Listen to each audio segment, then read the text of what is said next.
Mapagpalang gabi sa inyong lahat. At shout out sa inyo, sa aking mga subscriber, mga viewers. Pasensya na.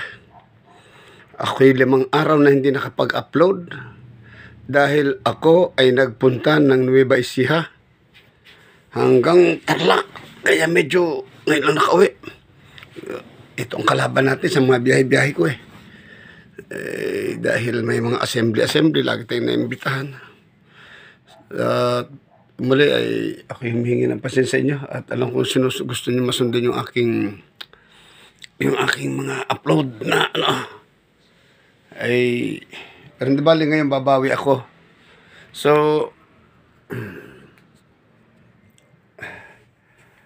kaya ang pag-upload ko ngayong gabi imbis na umaga. Yan. Ang gagawin nating upload ngayon ay tungkol to sa yung para maturuan ko na kayo ng yung mga panggagamot na yung pinaka-basic na para alam niyo ang gagawin niyo. Ang gagawin niyo sa panggagamot dito, pwede niyo pang-ihip, pwedeng iusal o ihip sa basong may tubig, tawag diyan konsagra. Basta may tubig, konsagra tawag diyan. Ito mabilisan lang dahil ako'y kararating ko lang, pagod pa. So ito na yun na ito yung panggagamot na gamit ng 5 bukales. So ito ang ko na sinibigay ko siya para hindi tayo magtagal. Ayan yan. Yan, lilit nga lang. Pero lakahin nyo na lang. Gamot sa sakit sa baga. Ayan. Ito, maliliit ano nyo na lang, tawag dito. Yung isum nyo na lang.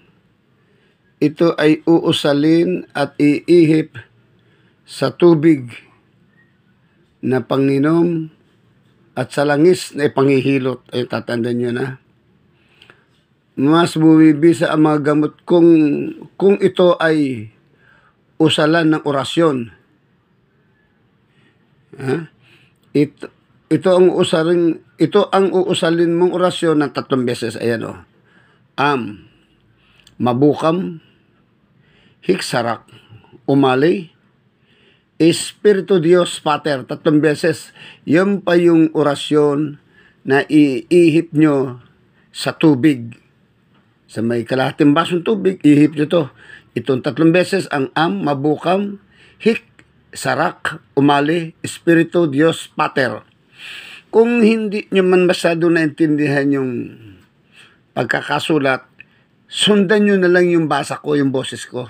Ulitin ko, mabukam, hiksarak, umali, Espiritu Dios Pater.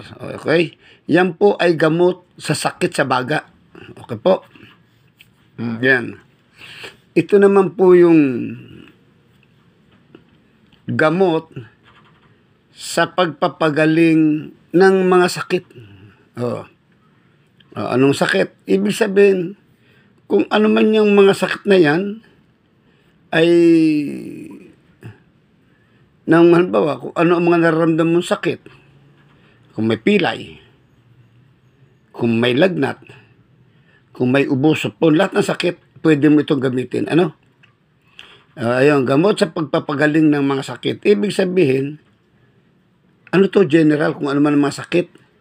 Ito ay usalin at iihip sa tubig na panginom at sa langis na ipangihilot. Ayan. Ano ba kung may pilay, bali, ayan. Mas bumibisa ang gamot kung ito ay usalan ng orasyon ito. Usalin ang orasyon ito 3 beses. Ayan, ganun din. Ito, basahin nyo po pakinggan nyo.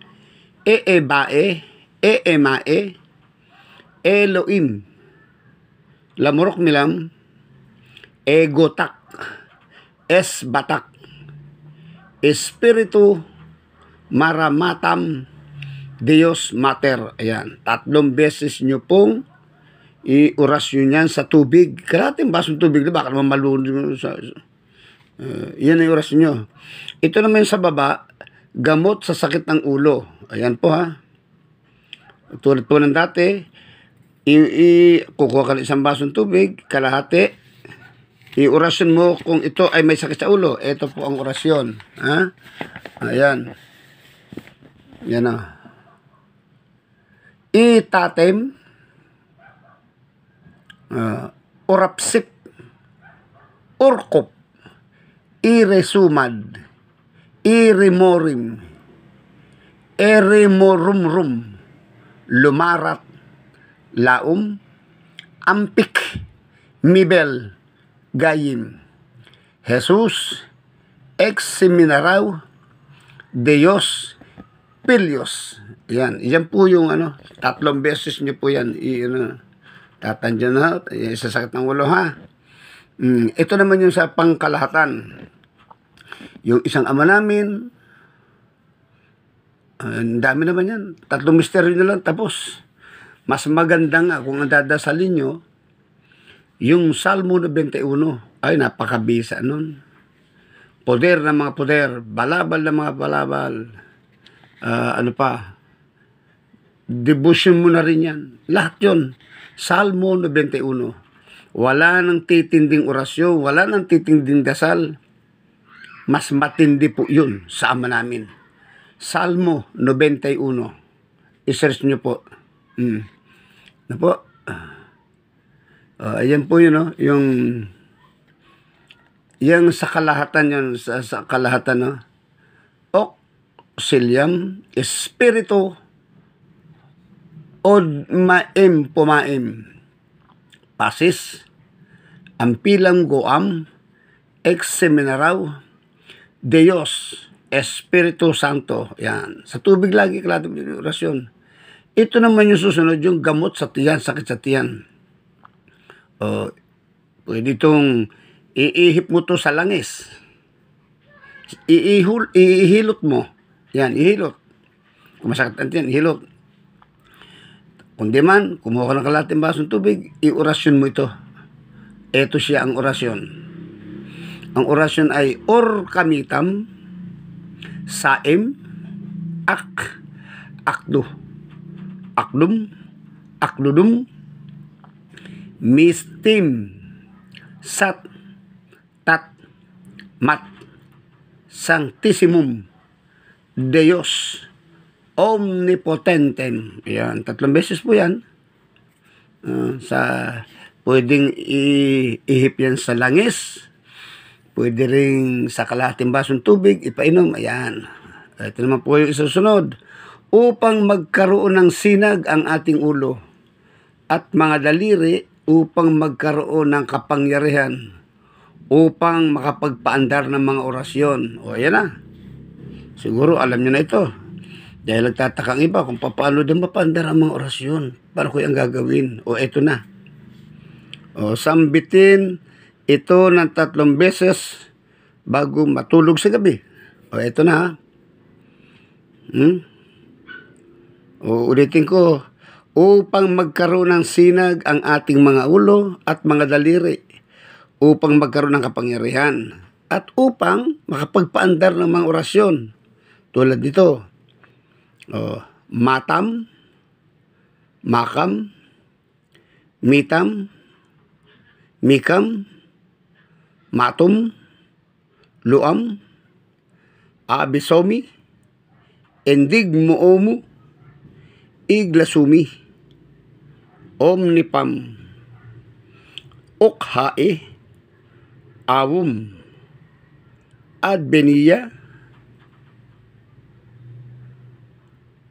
adbeniyat, may letter T sa dulo, regnum tuum, regnum tuum, adra, egusum, irok, ubub, utronum, rex day. Yan. Okay na po. O, ito naman. Gawin nyo rin ito. Ito yung nakalagay dyan, kontra sa mangkukulam. Sa tubig mo din, para sigurado, bago mo inumin, o magdasal ng ama namin, kundi man 3 misteryo, kundi man Salmo 21. Yan. At ito, tatanyo, itong orasyon na ito ay para kontra sa mga mangkukulam. O ito na po, murmurlum, murmurtum, mursyatum. Ayan po, 7 beses ang nakalagay. Isunod ang susi. Sulinsaam amdator. 1 beses lang ho, ang nakalagay dito, tarsis ka, dami, isa lang, ay susi, ano gare. O, saka umihip sa isang basong tubig at inumin, o yan. At mawawala ang epekto na ginagawa ng mangkukulam sa iyo, ayun. O, kung ito'y kontra sa kulam, itong nasa ibaba naman ay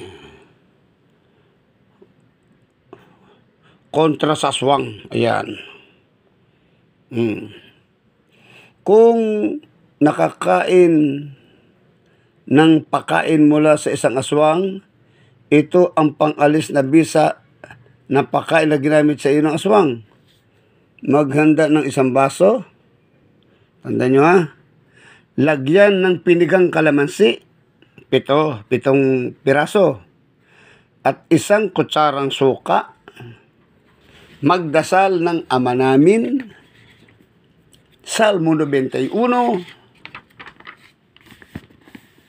At isunod ang orasyong ito.